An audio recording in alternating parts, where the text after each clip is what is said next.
Assalamualaikum warahmatullahi wabarakatuh. Assalam olahraga, pemirsa, berjumpa kembali dengan kita.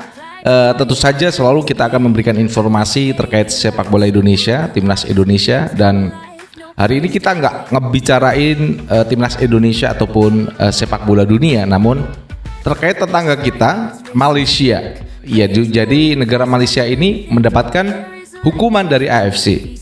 Kenapa? Ya dari perlakuan mereka yang mereka melakukan pemalsuan dokumen kepada beberapa pemain yang mereka naturalisasi, sehingga kesempatan mereka itu bisa lolos ke Piala Asia 2027 dianulir, dieliminir oleh AFC.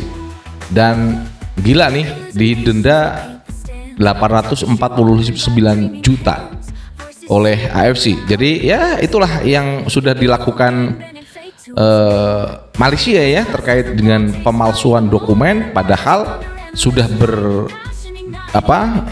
berguru pada seorang ketum PSSI Pak Erick Thohir. Ya udah diajari itu padahal, namun mereka malah melakukan hal-hal yang lain terkait pemalsuan dokumen. Ini terkait hukuman AFC, dan bagaimana hukuman itu juga berimbas pada tanggal 25 Maret dan 10 Juni ya, pertandingan melawan Nepal. Jadi mereka dikalahkan, jadi kalah 3-0. Kemudian melawan Vietnam itu juga kalah 3-0. Jadi Vietnam jadi nomor 1, kemudian Malaysia nomor 2, sehingga meloloskan Vietnam ke Piala Asia, masuk ya, lolos kualifikasi, dan mereka lolos di Piala Asia 2027. Itu yang terjadi. Dan bagaimana kabar sepak bola Malaysia? Ya itulah kejadian yang tidak terduga. Bukan kita ini ingin mendoakan negara tetangga ini ya dalam krisis mereka sepak bola, namun ya itulah, itu jadi pembelajaran buat PSSI agar sampai jangan jatuh pada lubang yang sama yang udah dilakukan oleh Malaysia dalam melakukan administrasi dokumen para pemain naturalisasi yang mereka sedang urus oleh PSSI. Sebelum kita lanjutkan, berikan like dan subscribe pada channel ini untuk mendukung kita menuju 1 juta subscribers. Ya, terima kasih buat semuanya yang udah like dan subscribe dan selalu mendukung kita menuju 1 juta subscribers. Jangan lupa ya untuk bagikan konten ini kepada rekan-rekan Anda. Dan yang terakhir, rekan-rekan semuanya, jangan lupa untuk Anda ya boleh untuk memberikan kritikan pada Bung Jelo di link kolom komentar. Kemudian berikan kritikan dan saran pada Ketua PSSI Pak Erick Thohir dan juga PSSI selaku Federasi Sepak Bola Indonesia. Langsung aja kita bahas. Rekan-rekan semuanya, ini tidak dari tanah air, dari negara jiran tetangga, Malaysia ini mendapatkan kabar yang kurang menyenangkan. Selain memang mereka menunggu keputusan dari CAS ya, mereka melakukan banding. Ngapain sih juga sih? Mereka udah salah, ngapain banding kepada FIFA ya? Jadi FIFA belum memberikan hukuman secara pasti ini. Namun dari AFC terkait dari keikutsertaan Malaysia di Piala Asia tahun depan di 2027 langsung dianulir. Ya, terkait juga penggelapan dokumen atau pemalsuan dokumen dari beberapa pemain yang ada di timnas Malaysia. Jadi hal-hal yang sudah dilakukan oleh Federasi Sepak Bola Malaysia ini cukup ya tidak bisa ditiru, tidak bisa dijadikan ya ini berbahaya lah. Kalau buat saya ya ini berbahaya karena mereka melakukan hal yang tidak baik untuk skuad timnas Harimau Malaya.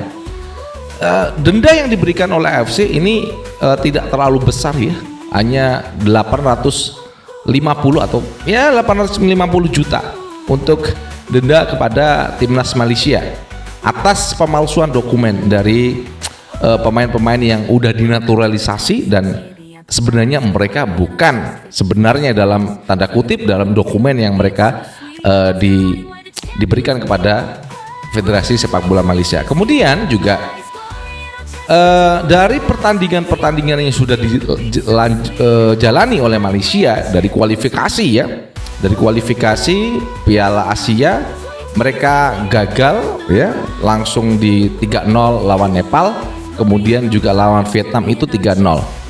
Karena ya itu tadi, ya pemalsuan dokumen pemain yang mereka gunakan dalam kualifikasi Piala Dunia. Memang sebenarnya bagus tuh ya, karena mereka didukung oleh pemain-pemain yang baik, yang berkualitas. Namun bukan semestinya ya, karena mereka tidak lahir di Malaysia, tidak pernah tinggal 5 tahun berturut-turut di Malaysia.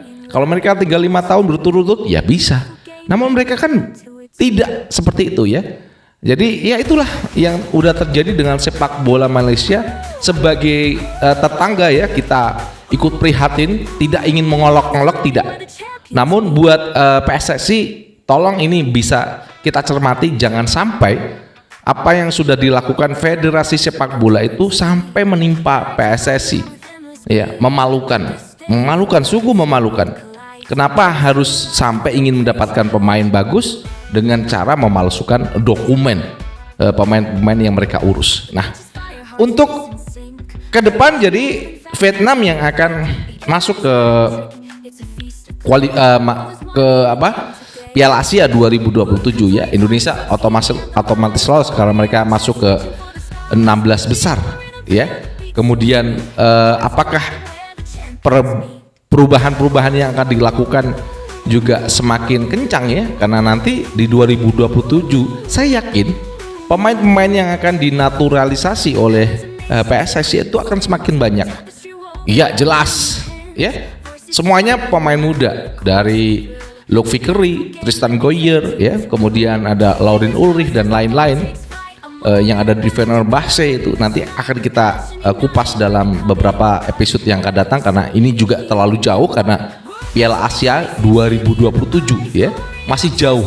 Namun persiapan ke sana harus dilakukan dari sekarang, karena untuk mendapatkan menit bermain bersama anak-anak timnas minimal mereka itu dimainkan babak kedua, pemain baru.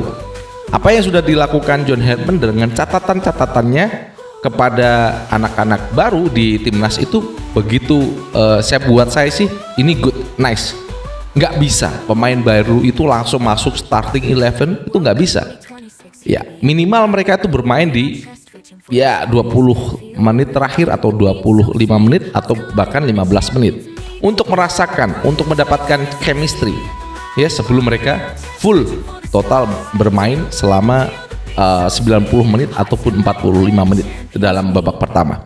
Nah, itulah yang bisa kita jadikan pelajaran dari timnas Malaysia dan juga Federasi Sepak Bola Malaysia. Mudah-mudahan tidak terjadi pada PSSI itu. Mudah-mudahan ya.